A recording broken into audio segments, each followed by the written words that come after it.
Many players that are trying to increase their time survived often reach a hurdle that can sometimes be too high for them to get over. The utility shutting off, in today's case the water, being one of them.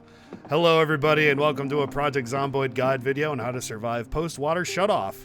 This tends to be glossed over or not fully fleshed out in some other guides, and my aim today is to get you, the aspiring Zomboid player, past this hurdle for a longer, more satisfying run.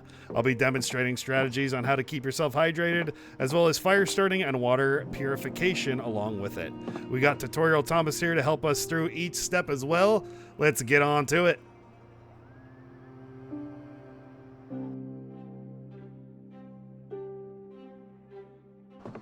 I feel it's worth pointing out that if you're having trouble getting clean water after the shutoff, you can prepare for this event by doing something you've been doing this whole time anyway, which is filling up your water containers from a sink or other fixture. The strat here is to gather as many containers as you possibly can, fill them up with water from a sink or other fixture, and set them aside somewhere in your base or safe house.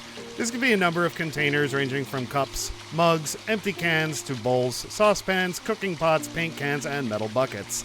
Set them aside in a lesser used room, but make sure they are indoors. Clean water that you've collected in containers but then placed outside will become tainted if it were to rain or snow in any amount. So always make sure you keep that in mind. Keep them in the bathroom or somewhere like that to store your clean water.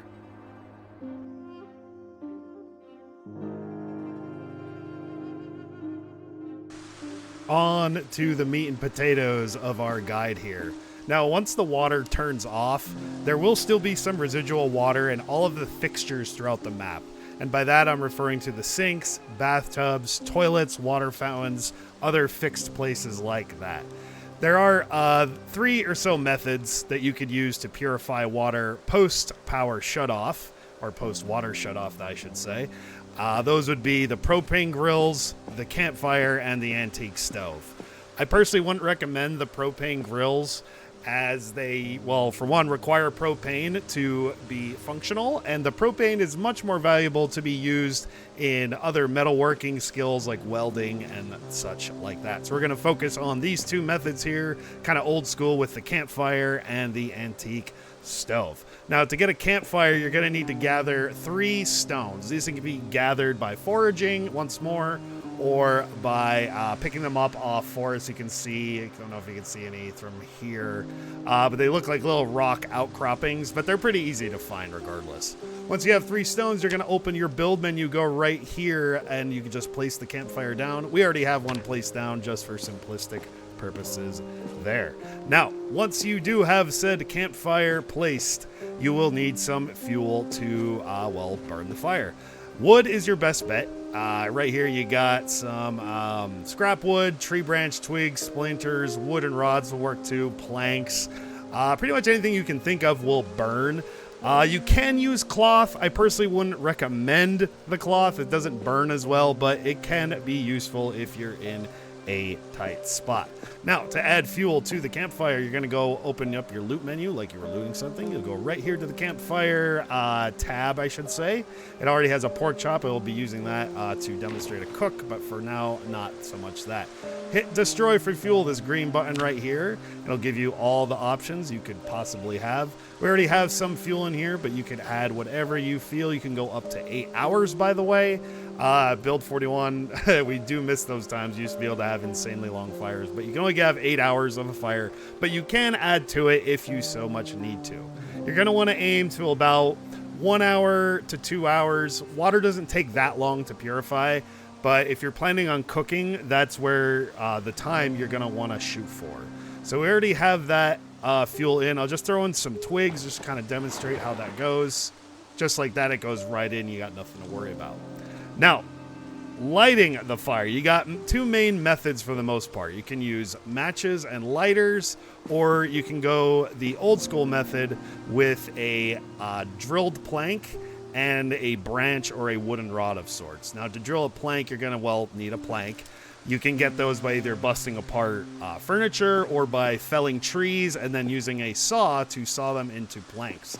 Once you have a plank, you're going to need a bladed implement, such as a screwdriver. Don't think a butter knife will work, but many bladed implements will work. You're going to right-click the plank, go right here to the More tab, craft recipes used in, drill plank. You're going to need light, time, and a surface. The antique stove, you can't really see it too well right here. The antique stove will serve as a surface to make your drilled plank. So we'll go back into it. We'll hit drilled plank. It doesn't take long to make, and you'll get a bit of carving XP for it. Good stuff there. So once you have your preferred choice method, well, you just go back to the campfire tab. You'll hit light fire, and you are going to see all the options you have available to yourself. Now, with the matches or a lighter, you're going to need a little bit of extra fuel just to get the fire going. If you have a notched plank and a wooden rod, this is also kind of like the old school friction method.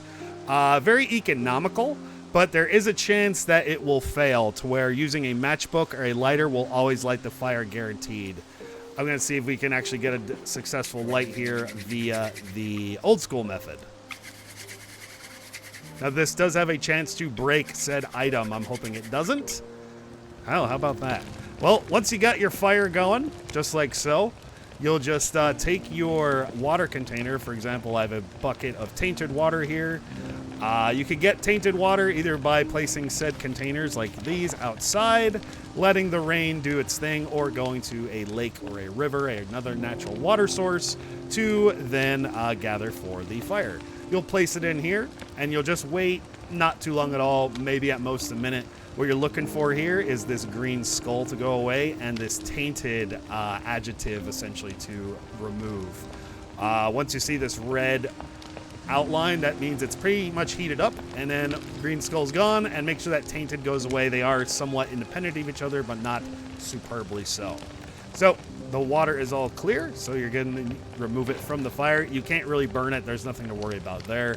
So that's what you need to store your water. You can then take the water and store it as is, like in buckets. Buckets are actually pretty economical overall. If you don't have another method to store them, like with a clay amphora or a rain collector that you build inside to then use for your long-term water storage.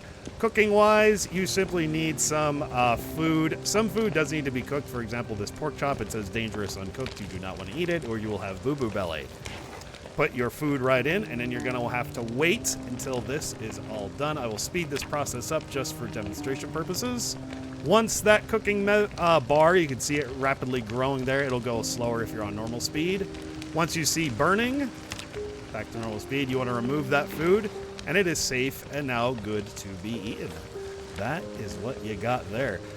The antique stove more or less functions the same as the campfire. The only difference is you can safely use these things once more inside. Campfires cannot be safely used inside, save for some metal structures, but those are the exception, not the rule. If you want to cook safely indoors, post-power / water shutoff, then you'll need this bad boy right here, the antique stove. Not only do you get a lovely piece of old school furniture, but you will also have the means to cook, purify the water. It will also provide light, just as this fire is, and some very nice warmth. I don't have a watch on right now, so I can't demonstrate that, but you can tell by your getting warmth if you just sit on the ground, and you can see your character will put their arms or their hands up, I should say, to signify that they are enjoying the warmth. Warmth will be good for those nice, crazy cold winter nights. Yes, yes, indeed. But there you have it, everybody. There is the methods on how you purify water and also cook, post-power, and water shutoff. If you enjoyed this video, then by all means, give me a like and a subscribe. And if you want to see some long-term Zomboid gameplay, you can check me out over at twitch.tv/Knick. I stream Zomboid every Monday and Saturday at 5:30 p.m. Eastern Standard Time, right here with Build 42. Have a good one, everybody. Good luck out there, and I hope this has helped you to live even longer in Knox County, Kentucky. Later.